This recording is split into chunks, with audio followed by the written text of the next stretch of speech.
Welcome to the Sports Moment. It is Sunday, July 28th, and I'm Ava Wallace, a sports reporter for The Washington Post here in Paris covering the Summer Olympics. Today, I'm joined by Adam Kilgore, national sports reporter for The Post. Hi, Kilgore. What's up, Ava? And Emily Giambalvo is a sports reporter who does data-driven stories for us at The Post. Hi, Em. Hey, Ava.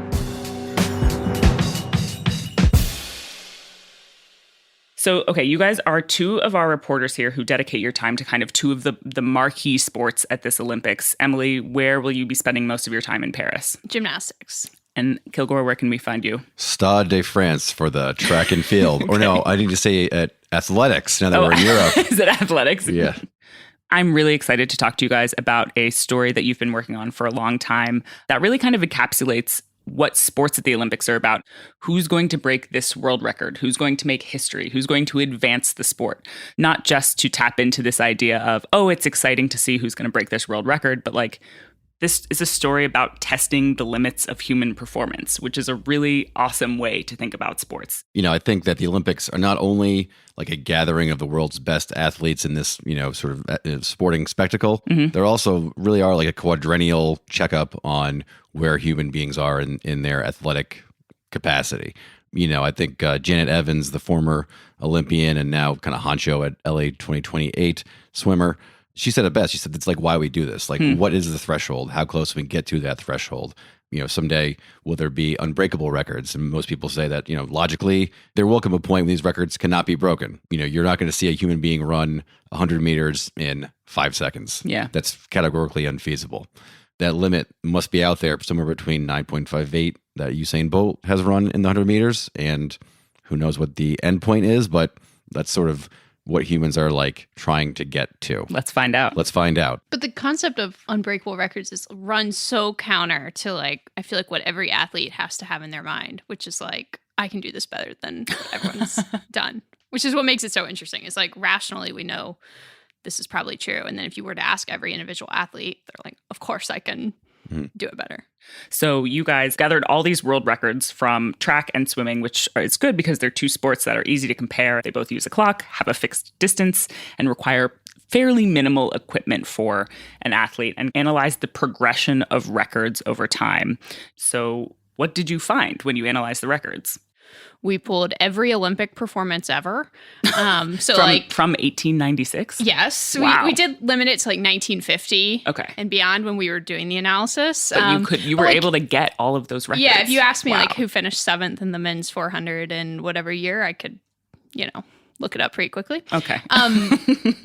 So we looked at all of those, and kind of the top line takeaway was that in track, in these running events, the times are kind of plateauing. Like the people who are winning the Olympics now are not really winning with times that are that much faster than, a few decades ago. And that was especially true in the shorter sprints, right, Emily? Yeah. It was like, in the women's sprints, like a world record hasn't been broken in a while. And then in swimming, it's like this rapidly declining. They just keep being faster and faster. And Adam heard from somebody, it's like, it sounds so obvious, but it's like swimming is such an unnatural thing for humans. And it really kind of spoke to what we were seeing in the data, that it's like humans are still figuring out how to swim as fast as they can. Yeah. And like maybe running has maxed itself out a bit more. So the data gave that really great grounding, I think, to the story. I went to like swimming coaches and said like, hey, swimming records are just getting smoked. And what the coaches said, though, it was literally like humans are still evolving in water. And there's way more, think about how your body moves through water. It's like it's in 3 dimensions. Mine moves poorly through water. Mine moves very slowly through water. You have to interface with the sort of surface of the water, how you breathe in the water. There's so many little more sort of things that can be improved and that are unnatural. And so I think that you've seen technique play a big role in swimming, whereas Noah Lyles can improve his start. Noah Lyles, that's a U.S. sprinter. That's the most famous U.S. sprinter. So he can improve his form, but he's not going to like innovate. He's not going to take leaps forward in form compared to the record breakers that came before him. In swimming, you can still kind of do that. So it's form more than like equipment or anything about the pool or anything that you kind of like add on to the athlete. No. So the technology, that is a massive part of the story of human progression. Even the way the water like moves in the pool and into the gutters, like the gutters have been improved. Why are pool gutters important? Okay, so This is like when I'm picking leaves out of a pool when I'm swimming in the summer, right? Gutters are the things that run along the side and like circulate the water back in. Oh, okay. And so, in the old days, they weren't designed very well. They would sort of like allow more turbulence in the water. And so the swimmers are having to like swim against these suddenly created waves. Okay. And that's still kind of a thing, but the gutters and the way the pools are designed now, you've got way less of that. It is really analogous to like, you run faster on a rubber granule track than a dirt track. How did you go about grabbing every single Olympic record at the Summer Games and analyzing that? Did you literally just have to copy and paste from the internet? No, Okay, we do tell not me about copy it. and paste. Sorry. It's a I lot copy and easier. paste. Well, I learned how to do the non-copy and paste method about a year Okay. ago, which Tell me about involves that. code and scraping. Oh, no. So basically, there's this incredible site called Olympedia, Okay. which is kind of like an encyclopedia of Olympic results. Sure. And they have a landing page for every Olympics ever. Mhm. And then they have landing pages for each sport. So basically, you write code that grabs these hundreds and hundreds of URLs. I think it was like 800 for one of the sports for Wow. track. And then you write code that goes to those URLs and scrapes the data on the site. And then it just spits out tens of thousands of rows of data, but it's all coming from like a live URL site. So when I like wrote the code that did it months ago, World records were being broken. exactly. So after Olympic Oh. trials, like all I had to do was like push a button and it just like re-grabbed everything and it was like perfectly up to date. What were the world records that were broken at trials? Do you remember?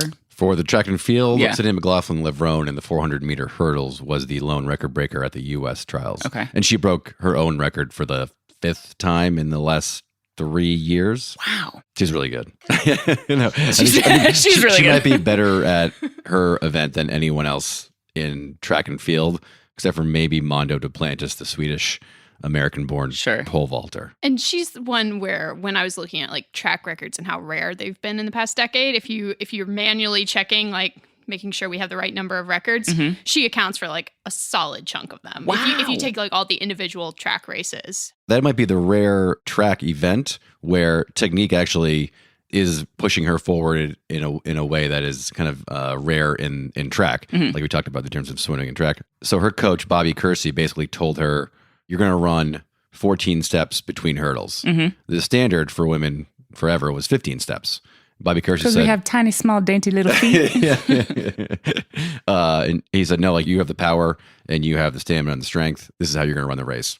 And that's what she did. And she basically transformed the sport. Now you have to run like her or you're going to get annihilated, which is what happens to most of her competitors. That does sound exactly like swimming. Like when you're describing that, it's like, yeah, that's exactly what's happening in every event in swimming. It's someone like figuring out the underwater dolphin kick or whatever it may be. After the break, we're going to talk more about the mental side of breaking world records.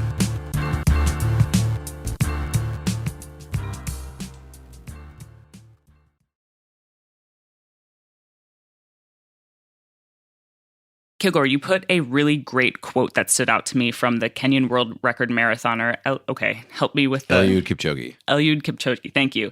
It reads, it's not your legs that run, it's your heart and your mind. Yeah, so one of my most fun interviews for this project was I met with Noah Lyles, who is here in Paris. He's definitely going to try to win 3 golds in the 100 meters, the 200 meters, and the 4x1 relay. Okay. His best event is the 200 meters. He's the 3rd fastest man ever at that distance, trailing only Johan Blake and Usain Bolt, who obviously has the world record.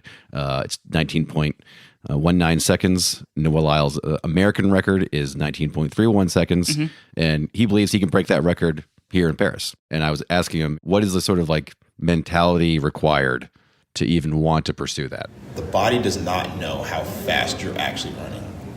It doesn't know that 9 seconds is a hard barrier to achieve.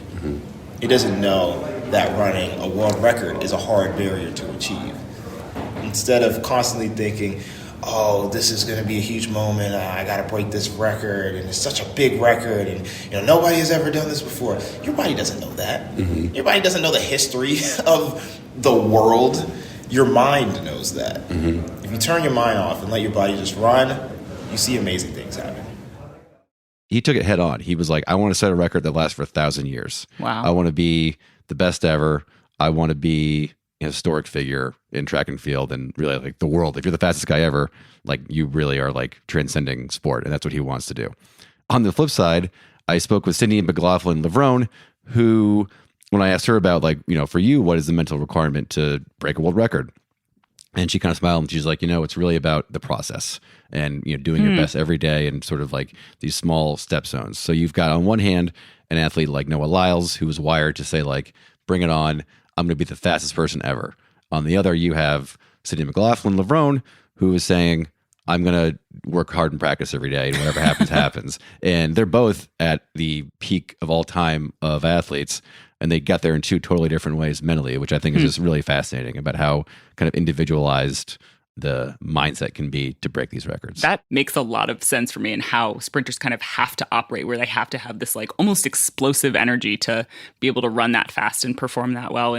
But Emily, you mentioned when we were talking about unbreakable records and kind of this notion that we are going to reach a limit of human performance, it is so antithetical to how athletes think. Like, you tell them that they can't do something, and what are they going to say? It's like nobody gets to this level without a little bit of like an ego and confidence, right? Like if you're at the Olympics, a little bit of delusion too. Right. Like you have to believe that you can do this thing that you do better than everybody else. So if you were to take Kilgore's reporting to them and say, well, look, this researcher says you can never go this fast, the athlete would probably be like, well, you don't know me. You know, it's like, of course I can. Yeah. That's, even when I was talking with Noah Lyles, I just was presenting that theoretical idea of like, look, someday there's going to be a limit, and I said, nobody can run a 100 meters in 5 seconds. And he goes, well, what about 1,000 years from now? You don't know that. and you're like, yeah, man, I'll take that bet. But got me. It's true. I mean, I think that's part of like human nature. Human nature is to explore, to go further. It's what propelled us forward as a species outside of sports as well. People want to see what's over that ocean, what's over that horizon.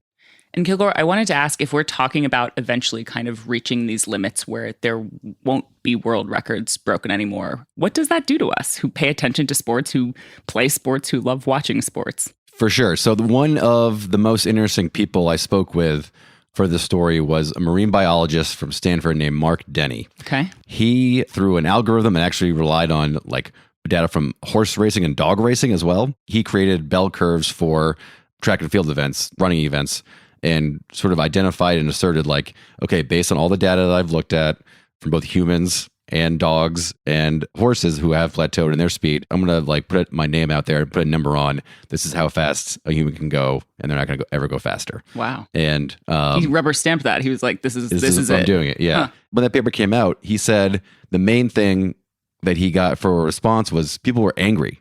They were like, how can you say that? How can you say a record won't be broken? But, I think when it comes down to is, despite, how much technology plays a role, despite the idea of like records maybe at some point not being able to be progressed past, humans are still going to try. And that is like, what is like the human condition other than striving against an unsolvable force? People are still going to try. Thank you, Adam and Emily, for being on today and talking about this really cool story. I really appreciate it. Thank you, Ava. Thanks, Ava. Adam Kilgore is a national sports reporter, and Emily Gimbalvo is a data reporter focused on sports for The Post.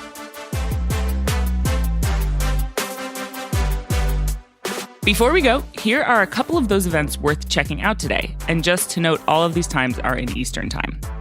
The gold medal favorite U.S. men's basketball team opens group play against the three-time NBA MVP Nikola Jokic and the Serbians at 11:15 a.m.